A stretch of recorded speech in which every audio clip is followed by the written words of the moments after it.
தமிழக சட்டப்பேரவையில் நடைபெற்ற நம்பிக்கை கோரும் அரசினுடைய வாக்கெடுப்பின் மீது அனைத்திந்திய அண்ணா திராவிட முன்னேற்றக் கழகத்தினுடைய சட்டமன்ற உறுப்பினர்கள் எதிர்த்து வாக்களிக்க வேண்டும் என்ற அனைத்திந்திய அண்ணா திராவிட முன்னேற்றக் கழகத்துடைய பொதுச் செயலாளர் மாண்புமிகு அண்ணன் எடப்பாடியாருடைய உத்தரவை எதிர்த்து நம்பிக்கை கோரும் தீர்மானத்திற்கு ஆதரவாக வாக்களித்த 25 அனைத்திந்திய அண்ணா திராவிட முன்னேற்றக் கழகத்தினுடைய சட்டமன்ற உறுப்பினர்கள் மீது கட்சி தாவல் தடை சட்டத்தின் கீழ் நடவடிக்கை எடுக்க வேண்டும் என்று மாண்புமிகு பேரவைத் தலைவர்களிடத்திலே அனைத்திந்திய அண்ணா திராவிட முன்னேற்றக் கழகத்துடைய பொதுச் செயலாளர் மாண்புமிகு அண்ணன் எடப்பாடியார் அவர்கள் கடிதம் கொடுத்தார்கள். அந்த கடிதம் பேரவைத் தலைவருடைய பரிசீலனையில் உள்ளது, ஆய்வில் உள்ளது என்று பத்திரிகையாளர்கள் மத்தியிலே பேரவைத் தலைவர் அவர்கள் பேட்டியளித்தார்கள். இதற்கிடையில் தங்கள் மீது கட்சி தடை தாவல் தடை சட்டம் பாய்ந்துவிடுமோ என்ற ஒரு அச்சத்தின் காரணமாக 3 சட்டப்பேரவை உறுப்பினர்கள் தங்களுடைய சட்டப்பேரவை உறுப்பினர் பதவியை ராஜினாமா செய்வதாக சட்டப்பேரவை தலைவரிடத்திலே கடிதம் தருகிறார்கள். ஏற்கனவே அவர்கள் மீது கட்சி தாவல் தடை சட்டத்தின் கீழ் நடவடிக்கை எடுக்க வேண்டும் என்று அனைத்திந்திய அண்ணா திராவிட முன்னேற்றக் கழகத்தினுடைய கடிதத்தின் மீது ஆய்வில் இருக்கின்ற ஒரு நடவடிக்கை இருக்கின்ற பொழுது அவர்கள் பதவியை ராஜினாமா செய்கின்ற பொழுது மாண்புமிகு பேரவைத் தலைவர் அவர்கள் அது ஏற்றுக்கொண்டது விதிகளுக்கு முரணானது, சட்டத்திற்கு முரணானது, இதை ஏற்றுக்கொள்ளக்கூடாது என்று நாங்கள் இன்றைக்கு அனைத்திந்திய அண்ணா திராவிட முன்னேற்றக் கழகத்தின் சார்பிலே எங்களுடைய கோரிக்கையை மனுவாக தந்திருக்கிறோம்.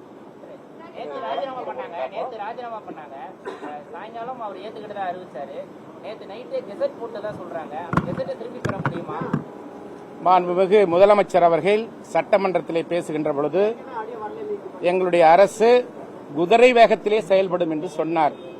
ஆனால் இந்த அரசு காலையிலே பேரவைத் தலைவரிடத்திலே ராஜினாமா கடிதம் கொடுக்கிறார்கள். ராஜினாமா கடிதம் கொடுத்த 5 நிமிடத்தில் அவர்களுக்கு பிரிண்ட் செய்யப்பட்ட லேமினேஷன் அட்டையுடன் கூடிய அவருடைய அடையாள அட்டை, உறுப்பினர் அடையாள அட்டையை மேல் தளத்தில் இருக்கின்ற மாண்புமிகு அமைச்சர்களுடைய அறையிலேயே அவர்களுக்கு உறுப்பினர் அட்டையை வழங்குகிறார். இது தலைமைச் செயலகமா அல்லது தாவேகா கட்சியினுடைய தலைமை நிலையமா என்று எங்களுக்கு புரியவில்லை. பொதுமக்கள் கேள்வி எழுப்பிக் கொண்டிருக்கிறார்கள்.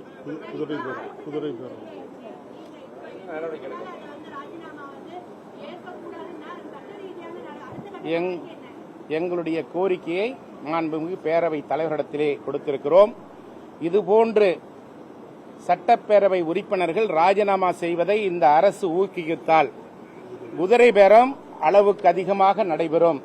இந்த அரசு குதிரை பேரத்தை குதிரை வேகத்தில் நடத்தி கொண்டிருக்கிறது என்றுதான் பொதுமக்கள் சொல்லுகிறார்கள், நடுநிலையாளர்கள் சொல்லுகிறார்கள், பத்திரிகையாளர்கள் சொல்லுகிறார்கள், எங்களுடைய பொதுச் செயலாளர் மாண்புமிகு அண்ணன் எடப்பாடியார் அவர்கள் சொல்லுகிறார்கள்.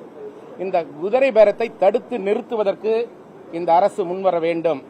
தூய்மையான ஆட்சியை தருவோம் என்று சொன்ன முதலமைச்சர் இன்றைக்கு முறை தவறி பின்வாசல் வழியாக தன்னுடைய ஆட்சியை நிலைநிறுத்திக் கொள்ள வேண்டும் என்பதற்காக இந்த அரசு குதிரை பேரத்தை குதிரை வேகத்தில் நடத்தி கொண்டிருக்கிறது என்பதுதான் எங்களுடைய குற்றச்சாட்டு. உங்களுடைய எதிர்த்து வாக்களித்த 25 பேருக்கு வந்து நீங்க மறுபடியும் பேச்சுவார்த்தை சேர்ந்து ஒரு 5 பேர் உங்களோட அவங்க சபாநாயகர் பார்த்தாங்க. உங்ககிட்டயும் பேச்சுவார்த்தை நடத்திட்டு இருக்க சூழல்ல நீங்க மறுபடியுமே அந்த கட்சி தாவல் அந்த இதை கேட்கறீங்களா? என்ன தாங்கள் சட்டமன்ற உறுப்பினர்கள் 5 பேர் தாங்கள் செய்த தவறை உணர்ந்து பொதுச் செயலாளரோடு நேரடியாக சந்தித்து நாங்கள் செய்த தவறிற்கு வருந்துகிறோம், மன்னிப்பு கோருகிறோம் என்று கடிதம் கொடுத்துவிட்டு மீண்டும் பேரவைத் தலைவரிடத்திலே ஒரு கடிதம் தந்திருக்கிறார்கள்.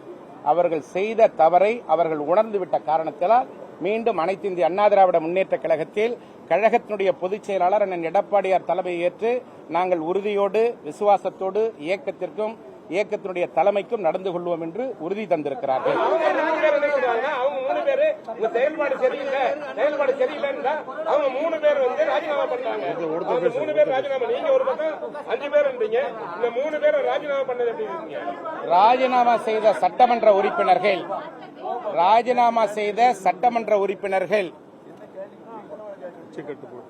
கட்சி கட்டுப்பாட்டை மீறி குதிரை பேரத்தில் ஈடுபட்டு அவர்கள் பதவியை ராஜினாமா செய்திருக்கிறார்கள் என்பதுதான் நிதர்சனமான உண்மை என்பதை தெரிவித்துக் கொள்கிறோம். பிளே ஸ்டோர் மற்றும் ஆப் ஸ்டோரில் இருந்து பாலிமர் செயலியை QR கோடு மூலம் பதிவிறக்கம் செய்யுங்கள்.